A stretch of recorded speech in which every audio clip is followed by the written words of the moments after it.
আমরা আমাদের মাথার চুল কাটার ক্ষেত্রে পৃথিবীর কোনো গায়ককে আদর্শ মানতে হবে না, কথা ঠিক কিনা? আমরা আমাদের গায়ে জার্সি পরবো, গেঞ্জি পরবো, এই ক্ষেত্রে আমরা নেইমার আর মেসিকে হাওলাত করে আদর্শ মানতে হবে না, কথা ঠিক কিনা? মুহতারাম হাজরিন, খুব খেয়াল করে শুনবেন। আজকে সঙ্গত কারণে বলতে হয়, আমাদের শ্রেণীর আমাদের সমাজের যুবকেরা তাদের মাথার চুলের কাটিং এ বোঝা যায় যে তারা আল্লাহর নবীর আদর্শ মানতে রাজি না। তারা তাদের চুল দিয়া তারা নায়কের আদর্শ অনুসরণ করে, তারা তাদের চুলের কাটিং দিয়া গায়কের আদর্শ অনুসরণ করে, তারা তাদের শরীরে জার্সি পয়রা 10 নাম্বার নেইমার আর মেসির জার্সি পয়রা তারা এই কথা বুঝাইতে চায় তারা নেইমারের সাপোর্টার, নেইমারের আদর্শবান। তারা এই কথা বুঝাইতে চায় মেসির সাপোর্টার, মেসির আদর্শবান। তারা তাদের বাড়ির উপরে পতাকা উত্তোলন করে, নিজের ছাদের উপরে ব্রাজিলের পতাকা উত্তোলন করে তারা সেই ব্রাজিল আর আর্জেন্টিনাকে প্রমোট করতে চায়। অথচ ব্রাজিলও মুসলমান রাষ্ট্র, আর্জেন্টিনাও মুসলমান রাষ্ট্র। যেই ব্রাজিলের মধ্যে আল্লাহ পাকের হুকুম কুরআনে কারিমের স্পষ্ট প্রকাশ্য তেলাওয়াত করা নিষেধ, যেখানে আল্লাহ পাকের নাম নেওয়া, আজান দেওয়া নিষেধ। যেই ব্রাজিলের মধ্যে মহিলারা হিজাব পরে, বুরকা পরে আল্লাহ পাকের হুকুম পালন করবে, তাজিব তামাত্তুন নামাজ আদায় করবে, সেইটা সম্পূর্ণ নিষেধ। অথচ সেই ব্রাজিলের প্রেমে পাগল হইয়া আমাদের দেশের যুবকেরা যেই মুসলমান ও মুসলমানের রাষ্ট্র আর্জেন্টিনা আল্লাহ নবীর চরিত্রে কথা বলে তাদের সম্মতি রয়েছে, এইরকম মুসলমানের শত্রু, ইসলামের শত্রু, রসুলের দুশ্মন ওই এলাকার সাপোর্টার হইয়া আমাদের এলাকার যুবকেরা রাত্রের 2টা 3টায় মিছিল বের করে আনন্দ ফুর্তি করে নিঃসন্দেহে তারা মুসলমানের সন্তান হতে পারে। আল্লাহর নবীর সত্যিকারের আদর্শ তারা মানতে পারে নাই, কথা ঠিক কিনা?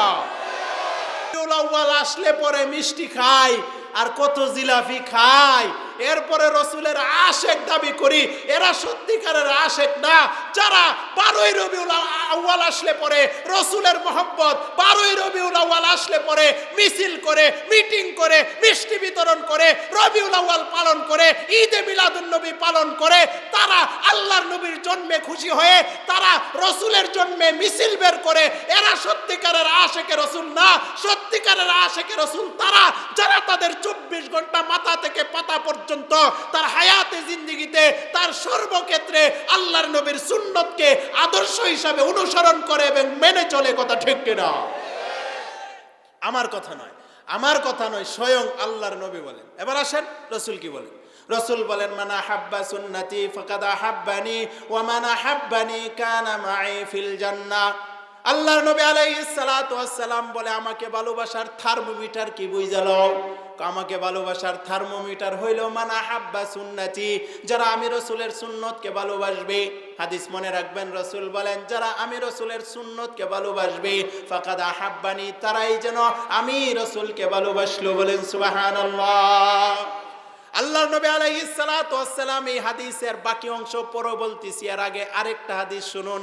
আল্লাহর নবী বলেন, কুল্লু উম্মতি ইয়াদখুলুনাল জান্নাহ ইল্লা মান আবা। কিলা মান আবা ইয়া রাসূলুল্লাহ। আরেক riwayate আছে কিলা মান আবা ক্বালা মান আতাআনি দাখালাল জান্নাহ।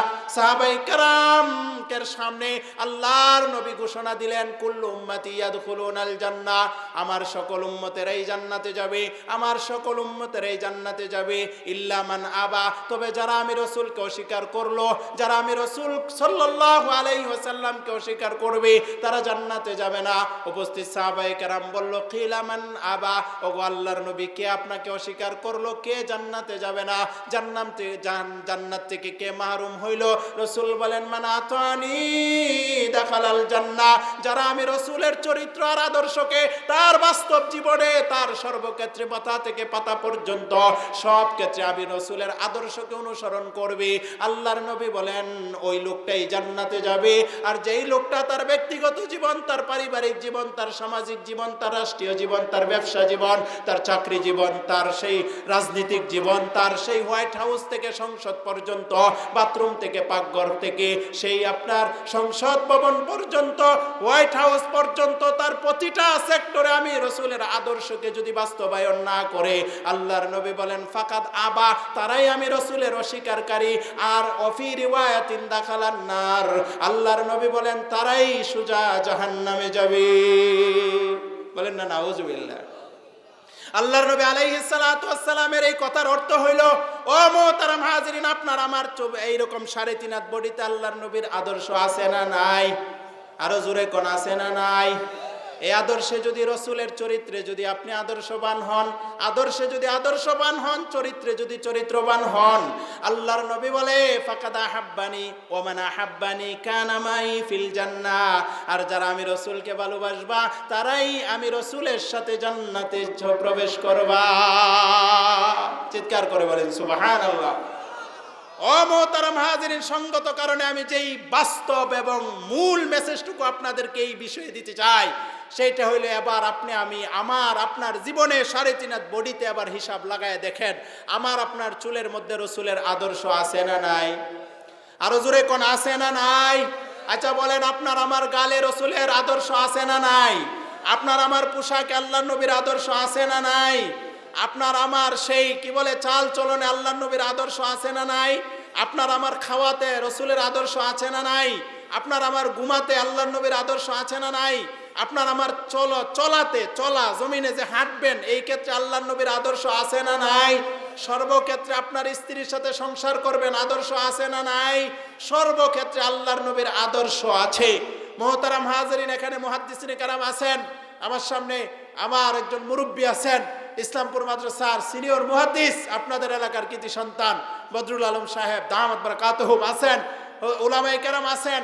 ওনারা জানেন এরকম শামায়েলে তিরমিজি নামক একটা কিতাব আছে, ওই শামায়েলে তিরমিজি কিতাবের ভিতরে আল্লাহর নবীর সব কিছুকে সংরক্ষণ করে রেখে দেওয়া হয়েছে।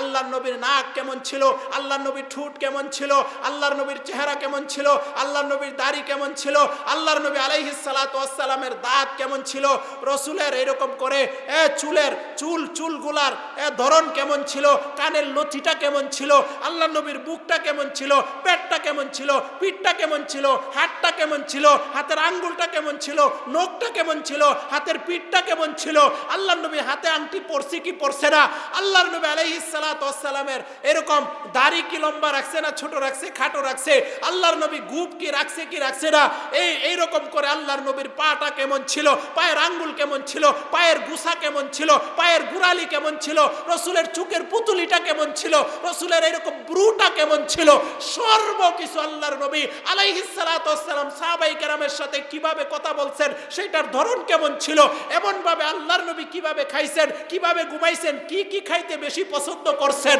এই সব কিছু একেবারে রসুলের জন্ম থেকে নিয়ে মৃত্যু পর্যন্ত, একেবারে রসুলের মাথা থেকে পাতা পর্যন্ত সব কিছুর বিবরণ যেই হাদিসের কিতাবের মধ্যে আছে, সেই হাদিসের কিতাবের নাম শামায়েলে তিরমিজি। বলেন সুবহানাল্লাহ। সেই শামায়েলে তিরমিজিতে আপনার সেই রিওয়ায়াতগুলো আছে এবং বিভিন্ন সিয়াসিত্তার বিভিন্ন কিতাবে তো আছেই এদিক সেদিক। তো আমি যেই কথা বলতেছিলাম সব কিছু আল্লাহর নবীর নমুনা।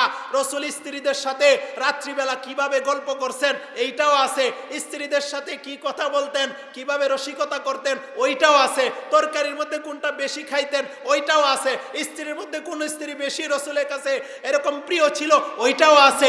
একেবারে যা বলেন সব কিছু সংরক্ষণ করা হয়েছে আল্লাহর নবীর সাহাবায়ে কেরামের মাধ্যমে।